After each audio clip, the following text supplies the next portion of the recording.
Je ne veux que la paix pour mon pays, le Bénin. Nous voulons la paix aujourd'hui et demain et à toujours. Nous devons tous travailler pour la paix et non la violence. Allons tous à l'école de la paix. Poursuivons-la dans tous nos domaines. Bonjour à tous et bienvenue sur votre chaîne Regard Africain. Aujourd'hui, nous restons au cœur du Bénin pour vous faire découvrir l'actualité et les réalités de notre pays. Restez avec nous jusqu'à la fin pour tous les détails. Nous vous invitons également à vous abonner à notre chaîne et à partager cette information afin que chacun soit bien informé. Au lendemain des événements tragiques du 7 décembre 2025, le Bénin reste marqué par une émotion profonde, mêlée de stupeur, de solidarité et de détermination collective. Cette journée, qui aurait pu faire basculer le pays dans l'incertitude la plus sombre, demeure dans tous les esprits comme un rappel brutal de la fragilité de la stabilité nationale et de l'importance d'un engagement permanent pour la défense de la démocratie. Les populations, les responsables politiques, les autorités religieuses, les institutions républicaines, chacun à son niveau a ressenti ce souffle de chaos qui aurait pu, en quelques heures, changer le destin du pays. Pourtant, grâce à la vigilance et au professionnalisme des forces de sécurité, le pire a été évité. Dans ce climat particulièrement éprouvant, de nombreuses voix se sont élevées pour rendre hommage aux hommes et aux femmes en uniforme qui, au péril de leur vie, ont contenu la menace et sécurisé les populations. Ces femmes et ces hommes, souvent invisibles dans le quotidien, ont démontré un courage remarquable, un sens aigu du devoir et une loyauté sans faille envers la République. Les témoignages recueillis dans plusieurs quartiers de Cotonou et dans d'autres villes du pays montrent à quel point la population reste reconnaissante envers ces forces qui, en quelques minutes décisives, ont empêché la nation de sombrer dans la violence ou dans une déstabilisation durable. Au-delà des actions opérationnelles, une douleur immense s'est installée dans les familles touchées par ce drame. Certains ont perdu un parent, un frère, une sœur, un ami. D'autres ont subi des traumatismes, des dégâts matériels, des blessures physiques ou morales. À cela, les messages de compassion affluent de partout, institutions publiques, organisations de la société civile, personnalités politiques, communautés religieuses et simples citoyens. Les condoléances exprimées à l'endroit des familles endeuillées traduisent le sentiment partagé d'une nation qui refuse de laisser la douleur isoler ceux qui souffrent. Cette solidarité spontanée, née dans les heures les plus sombres, démontre que malgré les divergences et les tensions, les Béninois savent se retrouver lorsqu'il s'agit de défendre la vie, la paix et la dignité humaine. Dans son communiqué publié 2 jours après les faits, Léadi Vessoglo a pris la parole pour exprimer son indignation face à la tentative de renversement de l'ordre constitutionnel. Selon lui, cette attaque dirigée contre les fondements même de l'état de droit aurait pu plonger la nation dans le chaos le plus total. Il a rappelé que la démocratie béninoise, bâtie dans la difficulté, consolidée au fil des épreuves et protégée par la volonté commune du peuple, constitue un héritage précieux qu'aucune aventure personnelle ou aucun calcul partisan ne devrait menacer. Il a salué avec force la bravoure des forces de défense et de sécurité dont l'intervention décisive a permis de préserver la paix, l'unité et la stabilité de la nation. En s'adressant aux familles endeuillées, Léadi Vessoglo n'a pas seulement exprimé des condoléances formelles, il a aussi témoigné de sa compassion sincère et de sa proximité fraternelle avec tous ceux qui traversent des moments particulièrement difficiles.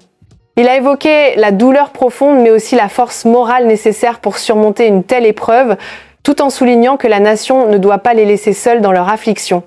Ses pensées ont également été adressées au président de la République, Patrice Talon, et à sa famille, rappelant ainsi l'importance de l'unité nationale au-delà des clivages politiques, surtout dans les périodes de crise. Dans son message, il a également invité toute la classe politique à faire preuve de responsabilité, de modération et de solidarité nationale. Il a rappelé que les oppositions légitimes, les divergences idéologiques ou les débats politiques ne doivent jamais prendre le pas sur l'intérêt supérieur du pays. Pour lui, la crise que vient de traverser le Bénin doit servir d'électrochoc, un rappel clair que les ambitions personnelles ne peuvent se substituer aux engagements républicains. La recherche de solutions pour renforcer la paix, la cohésion sociale et la confiance institutionnelle doit désormais constituer une priorité absolue pour chaque acteur de la vie publique. Léadi Vessoglo a aussi souligné que le peuple béninois a, une fois encore, prouvé son attachement profond à la démocratie, à la stabilité nationale et à la paix sociale. Face aux rumeurs, aux intoxications et aux tentatives de manipulation, les populations ont fait preuve d'un sang-froid remarquable, refusant de céder à la panique ou à la division. Cette maturité citoyenne, saluée par plusieurs observateurs internationaux, démontre que le Bénin a acquis une conscience collective forte, forgée par des expériences politiques parfois douloureuses, mais toujours porteuses de leçons et d'espérances nouvelles. Aujourd'hui, plus que jamais, il apparaît clairement que le pays a besoin de toutes ses filles et de tous ses fils pour bâtir un avenir solide. Aucun effort ne sera de trop pour consolider les fondements de notre nation commune. Les défis qui s'annoncent sont nombreux. Renforcer la sécurité intérieure, apaiser les tensions politiques, améliorer les conditions de vie des populations, consolider l'unité nationale, promouvoir une justice équitable et accessible et renforcer la confiance entre gouvernants et gouvernés. C'est en unissant les forces, en dépassant les rancœurs, en privilégiant le dialogue et la fraternité que le Bénin pourra continuer à se tenir droit, fier de ses valeurs et confiant en son destin. Ce moment difficile doit également être l'occasion de réfléchir aux mécanismes permettant d'éviter de nouvelles crises. Une vigilance accrue, un renforcement des institutions, une meilleure communication entre les autorités et la population, un engagement citoyen plus actif et un approfondissement de la culture démocratique sont autant de pistes qui doivent être explorées avec sérieux. Car une démocratie ne survit pas seulement grâce à des institutions, elle survit grâce à la volonté collective de la préserver. En définitive, ce drame, aussi douloureux soit-il, doit devenir un point de départ vers un renforcement de la solidarité nationale, un engagement renouvelé au service du pays et une détermination encore plus ferme à protéger les acquis démocratiques.